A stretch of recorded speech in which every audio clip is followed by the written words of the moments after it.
Modern playing cards are filled with layers of meaning and symbols that can be traced back centuries. The four kings, for example, are based on real rulers. The king of diamonds represents the wealthy Julius Caesar.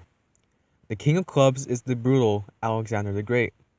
The king of spades represents the strong but kind David of Israel. And the king of hearts represents the emotionally disturbed Charles VII of France. It is this king that we will be dealing with today. It should also be noted that Charles was the only one of the four who was actually there to see the day his face was printed on a playing card, which may rationalize why he acted apart from the others. Charles's visage was put on the King of Hearts at the very beginning of his rule, but he never really got a chance to come into contact with playing cards until many years later, when he became very ill with a fever and was informed that he would be bedridden for the rest of his life.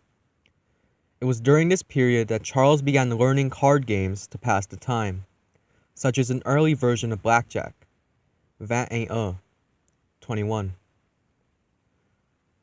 Charles laid in his bed for 2 years, constantly fiddling with the cards and always getting weaker.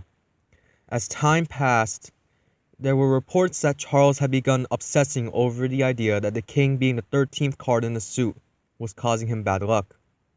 He talked about how he was starting to see the number pop up everywhere and that he was close to figuring out its secret. Of course, his ramblings were blamed on the fever, and by the end of the second year, he had been declared insane, and his son, Louis XII, took over the throne.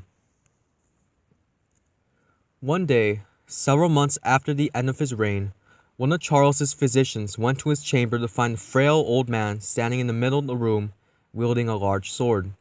Before the doctor could react, the king said, "Ils m'ont montré la vérité de 13, et il n'est pas signifié pour les yeux mortels," which roughly translates to, "They have shown me the truth of 13, and it is not meant for mortal eyes." Without hesitation, the king proceeded to ram the blade into the left side of his head, between the ear and temple, until it came out the other side. He wavered a moment before collapsing to the floor, dead. After the incident was announced and it was made public that the king had gone mad, the image of Charles on the King of Hearts was altered to show a suicide. Although the picture is now shown significantly less graphically, the image of Charles thrusting the sword into his skull can still be found on modern-day playing cards. Perhaps the strangest part of the whole story, however, is the day that Charles chose to kill himself. 7/6/1462. Whether it was the intention of the king, the facts that 7 plus 6 equals 13 and 1 plus 4 plus 6 plus 2 equals 13 can only be explained as coincidences.